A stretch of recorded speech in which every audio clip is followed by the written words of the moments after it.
आज हम लोग प्रायद्वीपीय भारत के द्वितीय कोटि के पठारों का अध्ययन कर रहे हैं।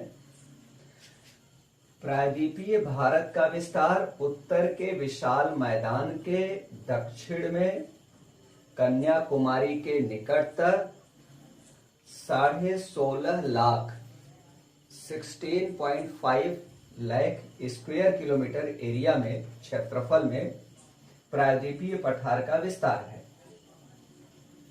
प्रायद्वीपीय पठार पर फैली विभिन्न प्रकार के पर्वतों, पहाड़ियों, नदियों के आधार पर नदियों द्वारा प्रायद्वीपीय पठार कई छोटे बड़े भागों में विभक्त हो गया है, जिन्हें द्वितीय कोटि का पठार कहते हैं, सेकेंड ऑर्डर प्लेट्यू कहते हैं। यूपीएससी में यह प्रश्न पूछा जा चुका है कि द्वितीय कोटि के पठारों की संक्षिप्त व्याख्या कीजिए। प्रायद्वीपीय भारत के द्वितीय कोटि के पठारों की संक्षिप्त व्याख्या कीजिए। तो द्वितीय कोटि के पठार क्या हैं? यह प्रायद्वीपीय भारत, समूचा प्रायद्वीपीय भारत पठारी है, किंतु इस पठार पर फैली पर्वत, पहाड़ियां और नदियां इस पठार को कई छोटे छोटे भागों में विभक्त कर देती हैं। इन्हीं छोटे छोटे भागों को द्वितीय कोटि का पठार कहते हैं, सेकेंड ऑर्डर प्लेट्यू कहते हैं। द्वितीय कोटि के पठारों में सबसे पहले हम लोग केंद्रीय या मध्यवर्ती उच्च भूमि की बात करते हैं। केंद्रीय या मध्यवर्ती उच्च भूमि का विस्तार अरावली पर्वत श्रृंखला और विंध्य पर्वत श्रृंखला को सम्मिलित करते हुए इसके मध्य के पठारों को भी सम्मिलित किया जाता है। सेंट्रल हाईलैंड्स केंद्रीय या मध्यवर्ती उच्च भूमि का अर्थ है अरावली पर्वत श्रृंखला, अरावली का दक्षिण पूर्वी कगार, विंध्य पर्वत श्रृंखला, विंध्य का उत्तरी कगार, मालवा पठार, बुंदेलखंड पठार, विंध्य तथा बघेलखंड पठार, इनको सम्मिलित रूप से कहा जाता है केंद्रीय या मध्यवर्ती उच्च भूमि, जिसमें हम लोग अरावली पर्वत श्रृंखला का अध्ययन कर चुके हैं, विंध्य पर्वत श्रृंखला का अध्ययन कर चुके हैं और अब बात आती है मालवा पठार, बुंदेलखंड और बघेलखंड पठारों की। सबसे पहले मालवा पठार। मालवा पठार का विस्तार मध्य प्रदेश के उत्तर पश्चिम भागों में 1.5 लाख वर्ग किलोमीटर क्षेत्रफल में है। मध्य प्रदेश के कई जिले ग्वालियर है, मुरैना, भिंड, शिवपुर, सेवपुर, श्योपुर, उज्जैन, इंदौर, रतलाम, मंदसौर, झबुआ, कई जिले मध्य प्रदेश के इसी पठार पर बसे हुए हैं। मालवा पठार पर ही महू नामक स्थान स्थित है। महू, जहां पर भारत का सर्वोच्च विधि संविधान है। संविधान निर्माता डॉक्टर बी.आर. अम्बेडकर का जन्म इसी महू पठार पर हुआ था। महू नामक स्थान पर, मालवा पठार के महू नामक स्थान पर हुआ था हमारे विधि निर्माता, संविधान निर्माता डॉक्टर बी.आर. अम्बेडकर का जन्म। यह इसलिए बहुत मध्य प्रदेश पीसीएस की परीक्षा में पूछा जाता है इस पर प्रश्न, महू पर। मालवा पठार का निर्माण क्रिटेशियस पीरियड में ज्वालामुखी के दरारी उद्गार से उत्सर्जित लावा के निक्षेप से हुआ है।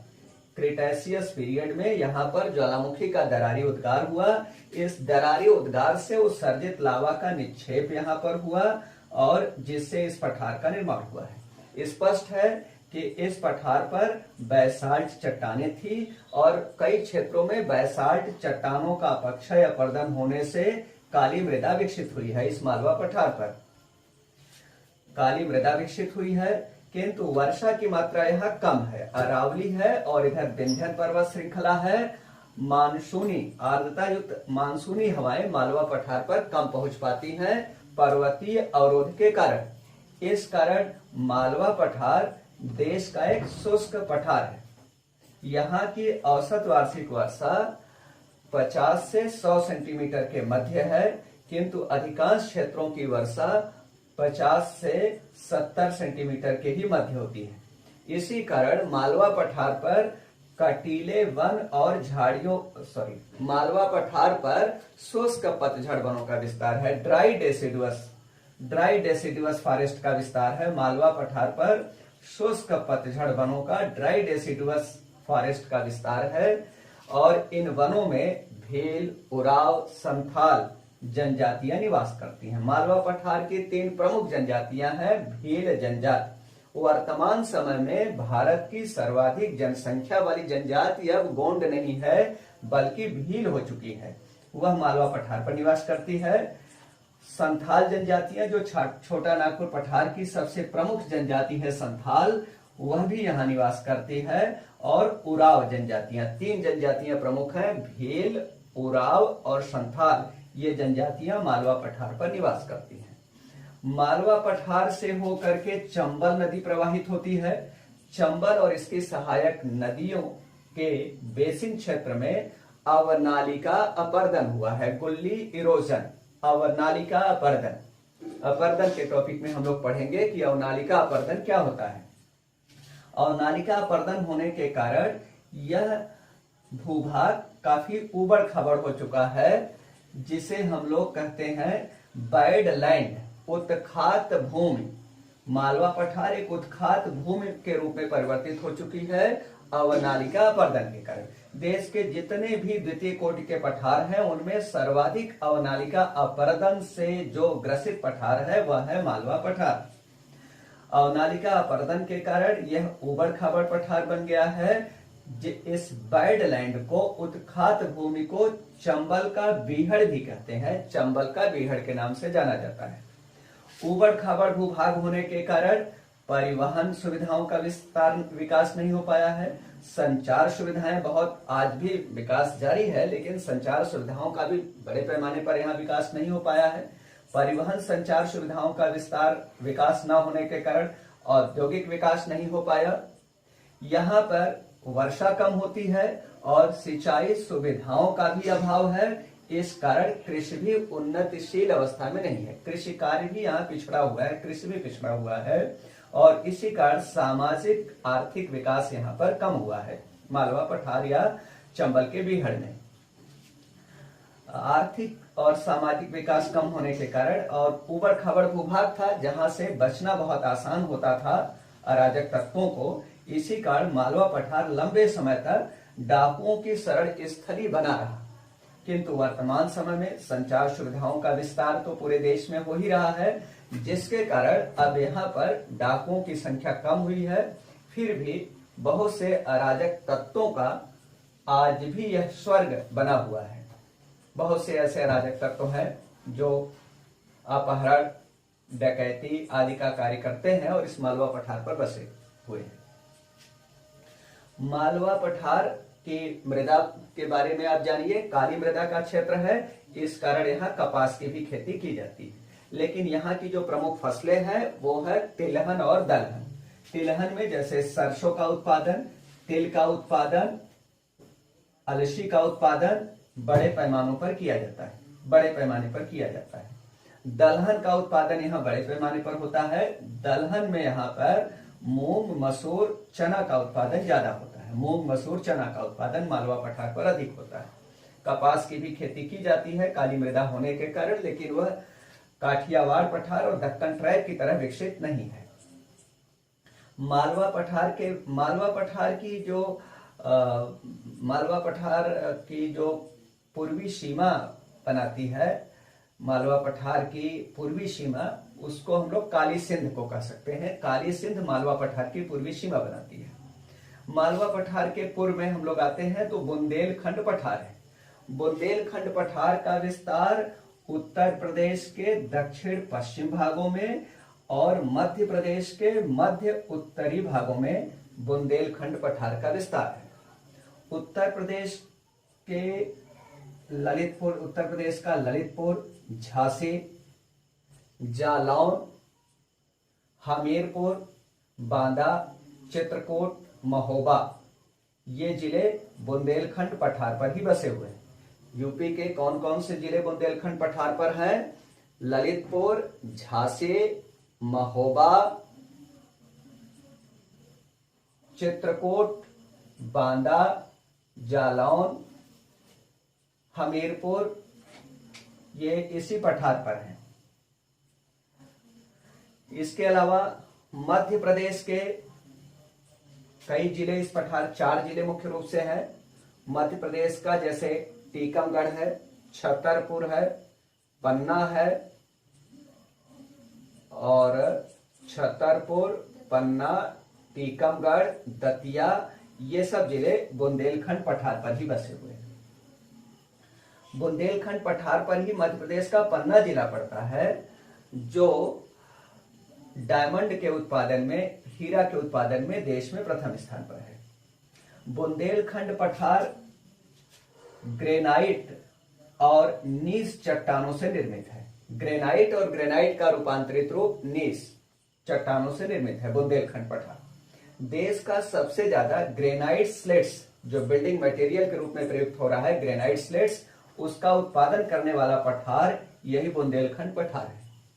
उत्तर प्रदेश पीसीएस की प्रारंभिक परीक्षा में यह प्रश्न पूछा जा चुका है कि उत्तर प्रदेश राज्य का कौन सा जिला ग्रेनाइट स्लेट्स के उत्पादन में प्रथम स्थान पर है, तो इसका उत्तर होगा ललितपुर जिला।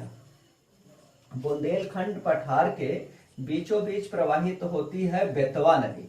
बेतवा नदी, जो बुंदेलखंड पठार की जीवन रेखा कही जा सकती है, क्योंकि बेतवा नदी पर ही रानी लक्ष्मीबाई बांध है, माता टीला बांध है। इन डैम्स द्वारा यहाँ विद्युत उत्पादन और सिंचाई सुविधाओं का विस्तार किया गया है बुंदेलखंड पठार पर। बुंदेलखंड पठार भी शुष्क क्षेत्र है, कम वर्षा होती है और जलाभाव यहाँ एक बड़ी समस्या है। इसके बाद हम लोग बात कर रहे हैं विंध्य एवं बघेलखंड पठार। विंध्य एवं बघेलखंड पठार, इसमें एक तरह से 2 पठार, एक तो विंध्य पठार, दूसरा बघेलखंड पठार। इस पठार के उत्तरी भाग से गुजरती है विंध्य पर्वत श्रृंखला। तो विंध्य का उत्तरी कगार और दक्षिणी कगार दोनों विंध्य पठार के नाम से जाना जाता है। विंध्य पठार पर मध्य प्रदेश का रीवा, सतना जिला आ जाएगा और उत्तर प्रदेश के मिर्जापुर, सोनभद्र जिले इसे विंध्य पठार पर ही पड़ते हैं।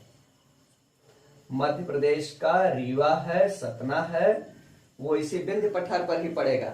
रीवा, सतना, सिंगरौली भी इसी विंध्य पठार पर ही पड़ेगा। सिंगरौली जिला, जो मध्य प्रदेश में कोयले के उत्पादन के लिए प्रसिद्ध है, सिंगरौली भारत की सबसे मोटी कोल सीम या कोल बैंड यही सिंगरौली जिले से ही प्राप्त होती है। कोयले की सबसे मोटी परत भारत में जो मिलती है, यह ऑब्जेक्टिव वाला प्रश्न पूछा जा चुका है, सिंगरौली की खानों से प्राप्त होता है भारत की सबसे मोटी कोयले की परत, कोल सीम या कोल बैंड। विश्व में सबसे मोटी कोल सीम या कोल बैंड यूएसए के पेंसिल्वेनिया में मिलता है, लेकिन भारत में सबसे मोटी कोल सीम या कोल बैंड विंध्य पठार पर स्थित सिंगरौली जिले के सिंगरौली की खानों से प्राप्त होता है। तो यह हो गया विंध्य पठार। और विंध्य के दक्षिण में बघेलखंड पठार का विस्तार है। बघेलखंड पठार मध्य प्रदेश के उत्तर पूर्वी भागों में विंध्य पठार, बघेलखंड पठार का विस्तार है। मध्य प्रदेश के उत्तर पूर्वी भागों में और विंध्य पठार के दक्षिणी भाग में बघेलखंड पठार का विस्तार है। बघेलखंड पठार पर मध्य प्रदेश के कई जिले हैं। मध्य प्रदेश का कटनी जिला है, उमरिया जिला है, सीधी है, शहडोल है, दमोह है, ये सब बघेलखंड पठार पर ही अवस्थित है। मध्य प्रदेश के ये सब जिले बघेलखंड पठार पर ही हैं। सीधी है, सीधी जिला है, शहडोल जिला है, कटनी, उमरिया और दमोह, ये जिले बघेलखंड पठार पर ही अवस्थित हैं। ये बघेलखंड पठार पर ग्रेनाइट चट्टानें भी मिलती हैं, लेकिन यहाँ पर बघेलखंड पठार पर क्या है, आर्कियन क्रम की चट्टानें भी मिलती हैं। बघेलखंड पठार पर आर्कियन क्रम की चट्टानें भी मिलती हैं, कोडप्पा क्रम की भी चट्टानें मिलती हैं। और इस पठार पर जो सोन की भ्रंश घाटी है, उसमें स्पष्ट है कि कोयला मिल रहा है, बिटुमिनस प्रकार का कोयला मिल रहा है। तो जो सिंगरौली जिला है वहां पर सोन की भ्रंश घाटी में किस प्रकार की चट्टाने होंगे? गोंडवाना क्रम की चट्टाने होंगी, क्योंकि गोंडवाना क्रम की चट्टानों में ही कोयला मिलता है। तो ये बघेलखंड पठार की बात हो गई। विंध्य पर्वत श्रृंखला हम लोग पहले से ही डिस्कस कर चुके हैं। अब हम लोग बात कर रहे हैं यहाँ पर काठियावाड़ पठार की बात करते हैं। काठियावाड़ पठार का विस्तार गुजरात राज्य में ये हो गया कच्छ प्रायद्वीप, और ये है काठियावाड़ प्रायद्वीप। काठियावाड़ प्रायद्वीप के आंतरिक भागों में जो पठार है उसे काठियावाड़ पठार कहते हैं। बैसाल्ट चट्टानों से निर्मित पठार है काठियावाड़ पठार। इसी कारण यहाँ पर काली मृदा विकसित हुई है और कपास की कृषि यहाँ उन्नतशील अवस्था में है काठियावाड़ पठार पर। लेकिन काठियावाड़ पठार की जो औसत वार्षिक वर्षा है 50 से 60 सेंटीमीटर की औसत वार्षिक वर्षा प्राप्त करता है काठियावाड़ पठार, और अधिकांश क्षेत्र ऐसे भी हैं जहां की औसत वार्षिक वर्षा 50 सेंटीमीटर से भी कम है। और यही इसी कारण इस पठार पर कटीले वन और झाड़ियों का विस्तार है। कटीले वन और झाड़ियों का विस्तार। इसी पठार पर गिर और गिरनार की पहाड़ियां फैली हुई हैं। गिर और गिरनार की पहाड़ियां काठियावाड़ पठार पर। गिर पहाड़ियों के पदीय क्षेत्र में ही गिर नेशनल पार्क है, गिर राष्ट्रीय पार्क। गिर नेशनल जो पार्क है यहाँ पर हो जाएगा काठियावाड़ पठार पर, गिर पहाड़ी के पदीय क्षेत्र में गिर राष्ट्रीय पार्क। गिर राष्ट्रीय पार्क 1972 से यहाँ पे लायंस प्रोजेक्ट शुरू किया गया है। गिर राष्ट्रीय पार्क में 1972 में शेर परियोजना 1972 से गिर राष्ट्रीय पार्क में चलाया जा रहा है। तब से लेकर के 2013 तक केवल गिर राष्ट्रीय पार्क में ही लायंस प्रोजेक्ट शेर परियोजना चलाई गई। लेकिन सन 2013 में माननीय उच्चतम न्यायालय के सुझाव पर यहीं से कुछ शेर ले जाकर के मध्य प्रदेश में कुनो अभ्यारण्य है, मध्य प्रदेश के कुनो अभ्यारण्य में भी यहीं से कुछ शेर ले जाकर के वहां पर भी लायंस प्रोजेक्ट शुरू किया गया। और स्पष्ट है कि वर्तमान समय में देश में 2 स्थानों पर लायंस प्रोजेक्ट चलाया जा रहा है। एक तो गिर राष्ट्रीय पार्क में लायंस प्रोजेक्ट चलाया जा रहा है और दूसरा कुनो अभ्यारण्य में लायंस प्रोजेक्ट चलाया जा रहा है। सन 2013 के बाद कुनो अभ्यारण्य में भी शेर परियोजना शुरू किया गया, जबकि सन 1972 से लेकर 2013 तक केवल गिर राष्ट्रीय पार्क में ही लायंस प्रोजेक्ट चलाया जा रहा था। यह कटीले वन और झाड़ियों का जो क्षेत्र है वह क्या है? एशियाई शेर जो यहाँ पर जो शेर हैं उनको हम लोग एशियाटिक लायन कहते हैं। एशियाई शेर या बब्बर शेर भी इनको कहा जाता है। बब्बर का मतलब होता है धृष्ट, निडर। बब्बर शेर या एशियाई शेरों के लिए यह जाना जाता है गिर राष्ट्रीय पार्क। यहाँ पर जो गिर और गिरनार की पहाड़ियां हैं उनमें ग्रेनाइट और नीस चट्टानें भी मिलती हैं काठियावाड़ पठार पर।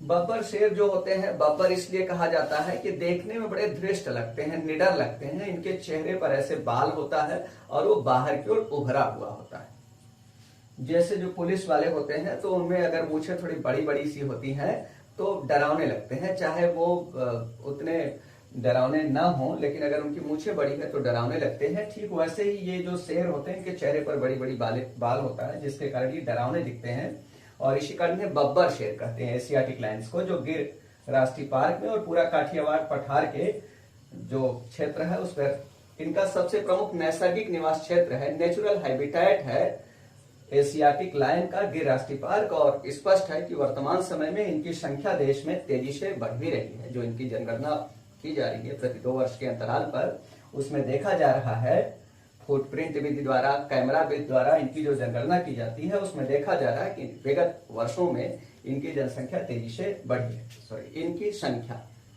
संख्या जनरली हिंदी में हम लोग जनसंख्या बोल देते हैं, इंग्लिश में पॉपुलेशन ही होता है। पॉपुलेशन केवल जन का मतलब लोगों की संख्या नहीं, किसी की भी संख्या से पॉपुलेशन का अर्थ लगाया जाता है। हम लोग अब बात कर रहे हैं दक्कन ट्रैप की बात करते हैं। दक्कन ट्रैप का विस्तार महाराष्ट्र, मध्य प्रदेश के दक्षिणी भागों, गुजरात के पूर्वी भागों, तेलंगाना के उत्तर पश्चिम भागों और कर्नाटक राज्य के उत्तर पश्चिम भागों में लगभग 5 लाख वर्ग किलोमीटर क्षेत्रफल में है। दक्कन ट्रैप का विस्तार 5 लाख वर्ग किलोमीटर क्षेत्रफल में।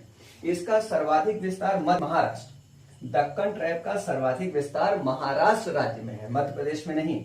दक्कन ट्रैप का सर्वाधिक विस्तार महाराष्ट्र राज्य में, मध्य प्रदेश के केवल कुछ दक्षिणी भागों, गुजरात के कुछ पूर्वी भागों, तेलंगाना के उत्तर पश्चिम भागों, कर्नाटक के 2 जिलों में, बस केवल उत्तर पश्चिम 2 जिलों में ज्यादा इसका भूभाग पड़ता है महाराष्ट्र राज्य में। दक्कन ट्रैप की उत्पत्ति 60 से 65 मिलियन ईयर अगो अर्थात 6 से 6.5 करोड़ वर्ष पूर्व, 6 से 6.5 करोड़ वर्ष पूर्व क्रिटेशियस पीरियड में 3 विभिन्न चरणों में लावा के दरारी उद्गार से ज्वालामुखी के दरारी उद्गार से उत्सर्जित लावा के निक्षेप से दक्कन ट्रैप की उत्पत्ति हुई है। एक चरण में लावा का ज्वालामुखी का दरारी उद्गार हुआ, फिशर इरप्शन ऑफ वोल्केनो हुआ और लावा यहाँ पर डिपॉजिट हो गई। कई हजारों वर्षों तक यहाँ पर जीव जंतु विकसित होने लगे। फिर इसके बाद ज्वालामुखी का दरारी उद्गार हुआ, उसके ऊपर लावा चादर निक्षेपित हो गया। फिर इसके बाद यही स्थिति तीसरे चरण में भी जीव जंतु जब विकसित हो गए थे, फिर ज्वालामुखी का दरारी उद्गार हुआ और लावा चादर का इस क्षेत्र में निक्षेप हुआ। 3 विभिन्न चरणों में बार बार लावा चादर के निक्षेप होने से यह भूभाग उच्च भूमि बदल गई और इसका ऊपरी भाग सपाट हो गया और उच्च भूमि हो गई, जिसे हम लोग पठार कहेंगे। ट्रैप शब्द का प्रयोग लावा निर्मित पठारों के लिए या ज्वालामुखी पठारों के लिए एक शब्द का प्रयोग करते हैं, ट्रैप। ट्रैप का मतलब कठोर पठार, जो ज्वालामुखी उद्गार से उत्सर्जित लावा के निक्षेप से लावा शीतल होकर बैसाल्ट चट्टान बनाती है, या कहिए बैसाल्ट चट्टानों के निक्षेप से जो पठार निर्मित होते हैं उन्हें ट्रैप कहते हैं, जैसे दक्कन ट्रैप, डिकैन ट्रैप।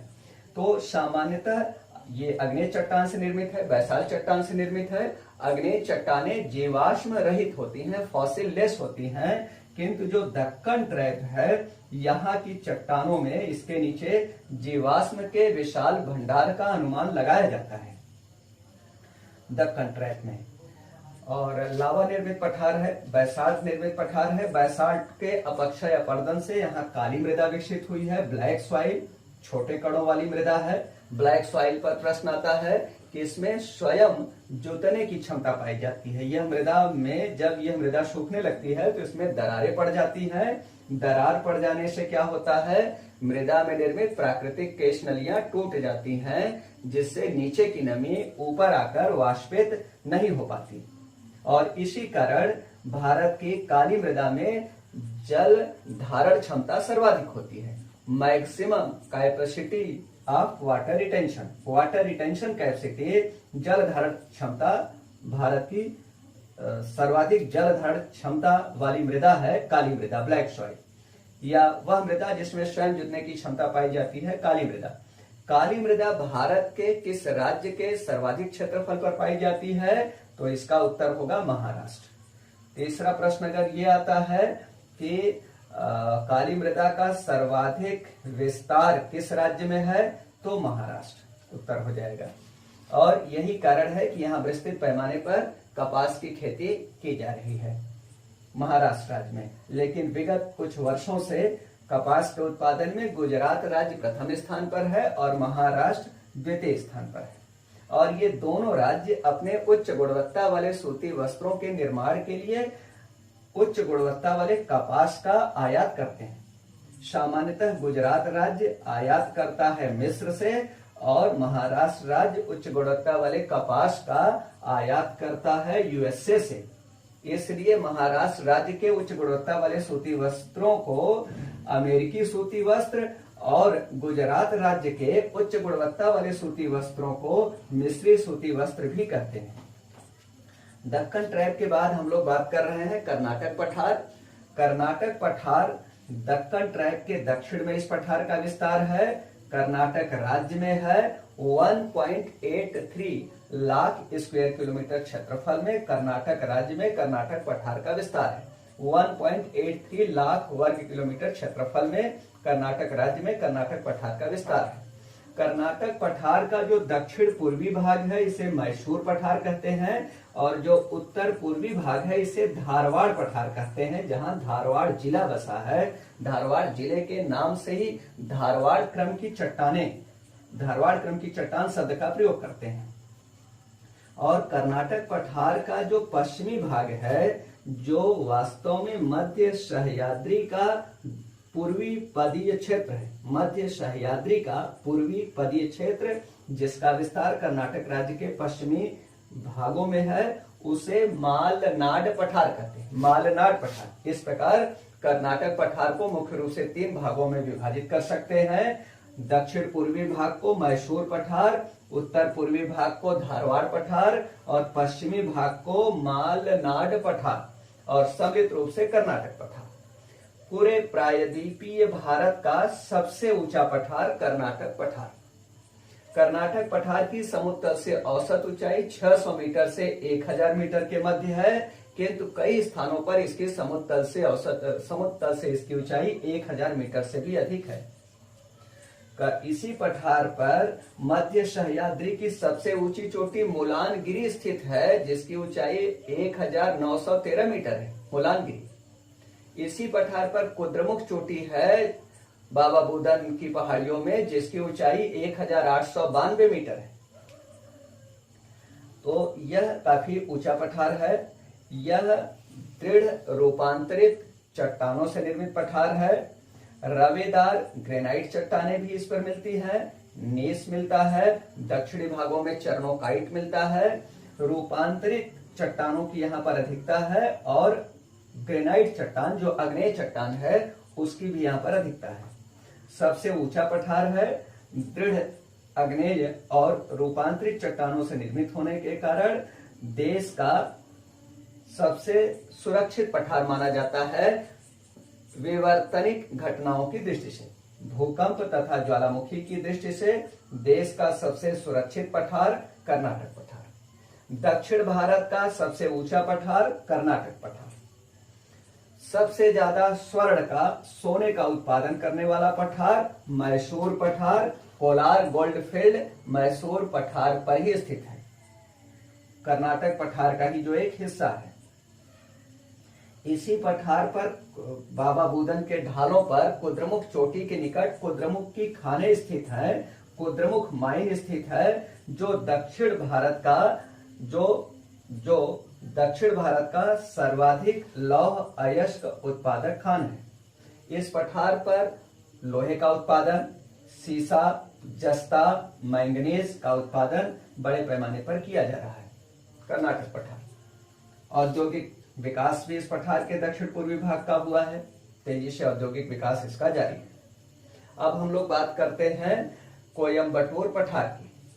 कोयम्बटूर पठार का विस्तार तमिलनाडु राज्य के उत्तर पश्चिम भागों में है।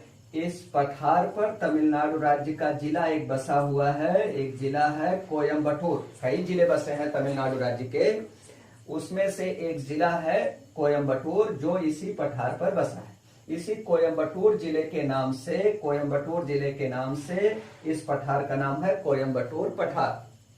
कोयम्बटूर पठार पर ग्रेनाइट और नीस चट्टानों की बहुलता है। यहाँ पर उर्वरकों के प्रयोग द्वारा कपास का उत्पादन किया जा रहा है, और अधिकांश यहाँ का सूती वस्त्र आयातित कपास पर, इंपोर्टेड कॉटन पर निर्भर करता है।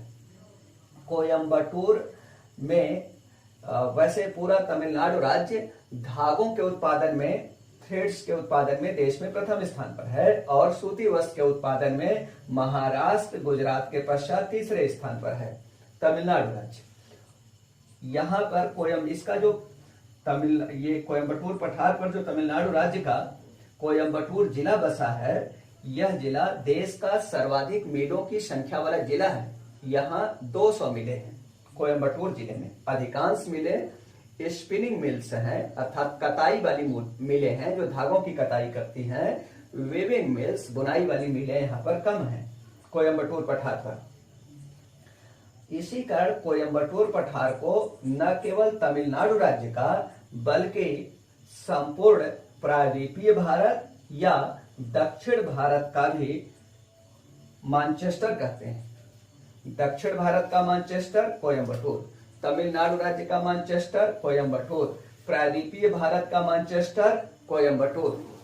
तीनों का आंसर एक ही होगा। अब हम लोग बात करते हैं यहाँ पर विदर्भ पठार की बात कर लेते हैं। इसी के साथ में यहाँ पर है विदर्भ पठार। विदर्भ पठार का विस्तार महाराष्ट्र राज्य के पूर्वी भागों में है। यह पठार पर्वतीय अवरोध है। यहाँ से पश्चिमी घाट पहाड़ियां और इधर पूर्वी घाट पहाड़ियों द्वारा अवरोध उत्पन्न किए जाने के कारण इस पठार पर दक्षिण पश्चिम मानसून की अरब सागर शाखा भी नहीं पहुंच पाती और दक्षिण पश्चिम मानसून की बंगाल खाड़ी शाखा भी विदर्भ पठार पर नहीं पहुंच पाती। इसी कारण यह शुष्कता से ग्रसित पठार है। शुष्कता से ग्रसित पठार है। वर्षा कम होती है। कटीले वन और झाड़ियों का विस्तार है। वर्षा कम होने के कारण यहाँ पर कृषि कार्य पिछड़ा हुआ है विदर्भ पठार पर। और इसी कारण यहाँ के जो किसान हैं अक्सर चर्चा में आता था पहले, अब तो कम हो गया है। अक्सर ये चर्चा में बना रहता था कि आज विदर्भ के इतने किसानों ने आत्महत्या कर लिया। अक्सर चर्चा में रहता था किसानों द्वारा आत्महत्या किए जाने के कारण विदर्भ पठार और तेलंगाना पठार देश में हमेशा चर्चा में रहते थे। विगत कुछ वर्षों में यह घटना कम हुई है। विदर्भ पठार शुष्क पठार है। कटीले वन झाड़ियों का विस्तार है। इस पर बैसाल्ट चट्टानें मिलती हैं और आर्कियन और धारवाड़ क्रम की भी चट्टानें पाई जाती हैं। कृषि क्षेत्र कम होने के कारण और औद्योगिक विकास कम होने के कारण सामाजिक आर्थिक दृष्टि से देश का पिछड़ा हुआ पठार है और सूखाग्रस्त पठार है विदर्भ पठार। अब मैकाल पठार की बात करते हैं। मैकाल पठार का विस्तार मध्य प्रदेश के दक्षिण पूर्वी भागों में है। मध्य प्रदेश के दक्षिण पूर्वी भागों में मैकाल पठार का विस्तार है। मध्य प्रदेश के मंडला जिला, बालाघाट जिला, डिंडोरी जिला, छिंदवाड़ा जिला इसी पठार पर बसे हैं। मैकाल पठार पर मैकाल पठार पर फैली पहाड़ियों को, सतपुड़ा की श्रेणियों को मैकाल की पहाड़ियां कहते हैं, जिनकी सबसे महत्वपूर्ण चोटी है अमरकंटक, जहां से नर्मदा, सोन और महानदी की कई सहायक नदियों की उत्पत्ति हुई है। स्पष्ट है कि मैकाल पठार पर किस प्रकार का प्रवाह प्रतिरूप प्रचलित है। यहीं से नदी इधर जा रही है, यहीं से नदी इधर जा रही है, यहीं से नदी इधर जा रही है, यहीं से नदी इस ओर जा रही है, यहीं से नदी दक्षिण की ओर जा रही है। नदियां यहां से बाहर की ओर जा रही हैं, तो इसको कहते हैं अरीय अपवाह प्रतिरूप, रेडियल ड्रेनेज पैटर्न, या दूसरा नाम है सेंट्रीफ्यूगल ड्रेनेज पैटर्न, अपकेंद्रीय अपवाह प्रतिरूप। अपकेंद्रीय या अरीय अपवाह प्रतिरूप विकसित हुआ है मैकाल पठार पर। एग्जाम में ये प्रश्न पूछा जाता है। मैकाल पठार पर ही अमरकंटक के निकट मैकाल के ढालों पर अचानक मार स्थान स्थित है। अचानक मार और अमरकंटक क्षेत्र को जैव विविधता से समृद्ध होने के कारण देश का जैव आरक्षित क्षेत्र बायो रिजर्व घोषित किया जा चुका है। अब हम लोग दूसरे पठारों को कल डिस्कस करेंगे। ओके।